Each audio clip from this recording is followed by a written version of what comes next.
If you have clicked on this video, let me guess, you are the person who reads a lot but can't remember all the things, right?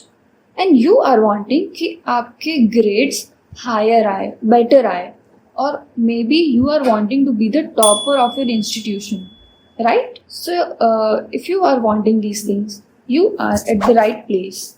In this video, me as the topper will spill the beans. Yes, इस video में मैं अपने examination का तैयारी कैसे करती हूँ वो बताने वाली हूँ, और यस मैं ये भी बताने वाली हूँ कि सब कुछ मुझे इजीली याद कैसे रह जाता है and all this things. So let's dive into the video. So the first step is dig deeper. The reason behind कि आप जो भी पढ़ते हो और उसको याद नहीं रख पाते वो ये है कि जो आप पढ़ते हो वो सिर्फ एक सैलो नॉलेज है. That is not the depth of the topic, कि आप उसका ना तो हिस्ट्री जानते हो ना तो उसका रीज़न जानते हो, और ना ही आप उसका डिस्कवर कैसे हुआ, रियल लाइफ में कैसे परफॉर्म करता है वो कुछ नहीं जानते हो. So that knowledge is very shallow. So हमारा ब्रेन के साथ क्या होता है कि हमारा जो एकदम मिनिमल इंफॉर्मेशन होता है जिसको हम कनेक्ट नहीं कर पाते उसको वाइप्ड आउट कर देता है.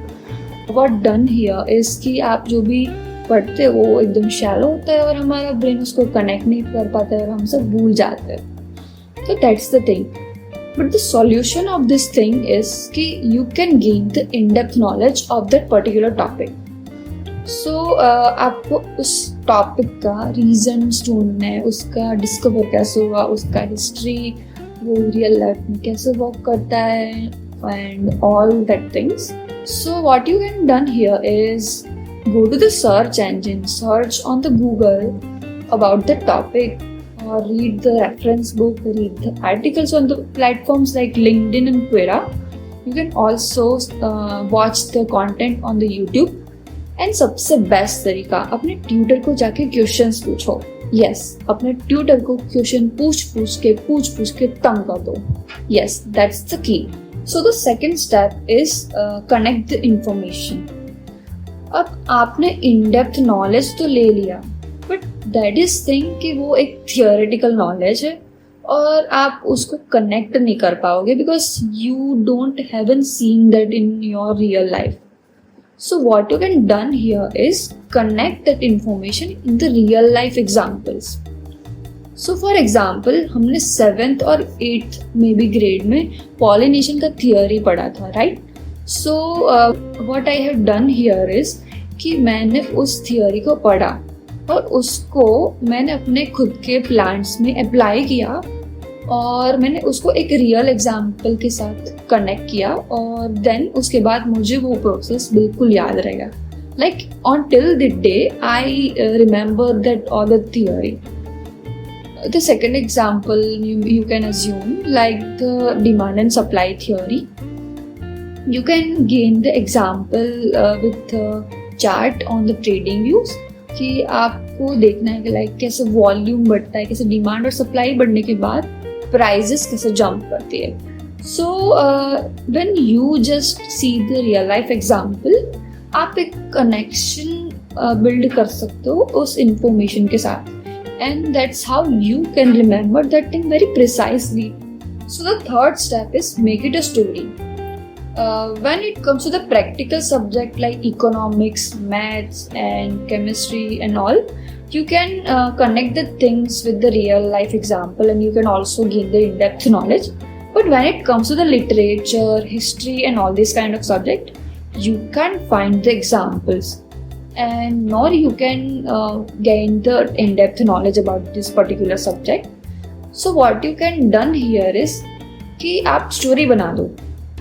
लाइक आपको अगर फॉर इंस्टेंस हिस्ट्री आता है, सो हिस्ट्री में आप एक स्टोरी बना सकते हो लाइक कि अकबर आया फिर गया, फिर बाबर आया फिर गया, उसका बेटा लाइक शाहजहां आया फिर ये किया वो किया and that the thing.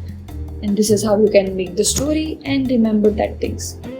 So इसका मोटो ये है बेसिकली कि जब हमारा ब्रेन को स्टोरी मिलता है वो स्टोरी को इजीली याद कर देता है, but when we have the informations we can't just remember things. So yes, आपको अपने ब्रेन के साथ ट्रिक करना है और उसको एज ए स्टोरी फॉर्म में सब्जेक्ट को याद रखाना है. So the fourth step is keeping the personal notes. So अभी आप लोग बोलोगे कि लाइक हमें इंस्टीट्यूशन में असाइनमेंट्स होते हैं, हमें स्कूल्स में से होमवर्क मिलता है, उसके ऊपर से हम जो कोचिंग और ट्यूशन ज्वाइन कर रहे हैं उसमें भी homework and all the things होता है. सो उसके अलावा भी हम अगर अपना पर्सनल नोट्स रखने जाए तो हमें उसका टाइम नहीं मिलता और मे बी हम उतना मेहनत कैसे करें. What you can done here is कि आप जो भी लाइक टीचर आपको नोट्स बनाने को बोलते हैं या फिर होमवर्क और असाइनमेंट बोलते हैं, सो उसको आप rather than just copying paste the information from the books or the material like digest, you can done here is कि आप उस टॉपिक का एक समरी बनाओ एकदम short term in your language, because you are the person who are going to remember the things. तो आपको उसको अपनी लैंग्वेज में अपने हिसाब से समराइज्ड करके लिखना है और अपनी पर्सनल नोट्स की तरह लिखना है. नॉट जस्ट द थिंग कि लाइक आप एक प्रोफेशनल नोट्स बनाना चाहते हो और एकदम प्रिसाइसली जैसे मैम बोलते हैं वैसा सब कॉपी पेस्ट कर रहे हो. You can make your personal notes in that homework or assignment or the notes kind of thing. So the fifth point is writing effectively. अभी आपने सब कुछ लर्न तो कर दिया with the help of above mentioned principle, but when you don't write effectively in the question paper, you can't just gain the marks, you can't gain the higher grades, and you can't be the topper. Because the only thing invigilator will be look is what you have write on the answer sheet, right? So effective writing के कुछ points वो आपके साथ share कर रही हूँ.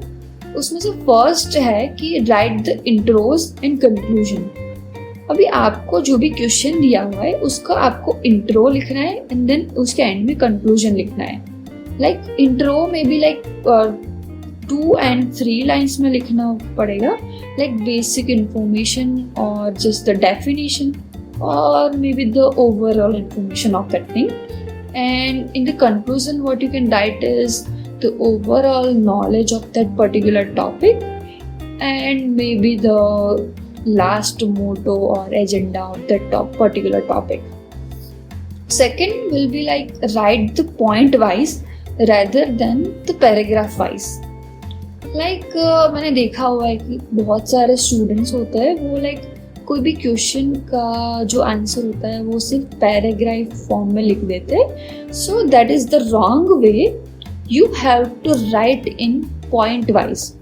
For example, if the question is about business resources, you can write it in a point wise, like first point will be the labor, second will be the land, third will be the organizer, fourth will be the finance and likewise. अभी हो गया कि practical subjects को हम points के wise लिख सकते हैं, but if the literature, if the history, what we can done here.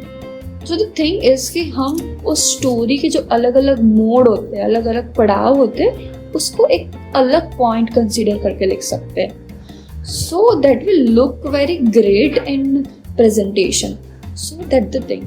So the next thing I will mention will be new facts or new information on the new line. Like आपको जो भी लिख रहे हो उसका एकदम new information आ जाए या फिर कोई अलग ही फैक्ट आ जाए तो उसको आपको एक अलग लाइन कंसिडर करके लिखना पड़ेगा rather than just writing down continuously in the paragraph. So yes, the thing. And the last I would recommend is highlight the points. So here I don't recommend कि आप एक highlighter लेके जाओ या फिर coloring pens के साथ highlight करो points को, but I would say that you can use the pencil and your brain. Like आप उस point को pencil से box बना सकते हो या फिर you can write it in a larger fonts. So this was all the 5 principles which I have been using for gaining the higher score in my examination, and these are proving me right. And इसकी help से मैंने बहुत सारा examination crack किया हुआ है, and this is the only secret I use and top all the time. And hopefully, these points will be helping you in making your future and cracking you all the examination and achieving your desired results. So, best of luck for your future and your examinations. And yes, that is for the video, and thanks for watching.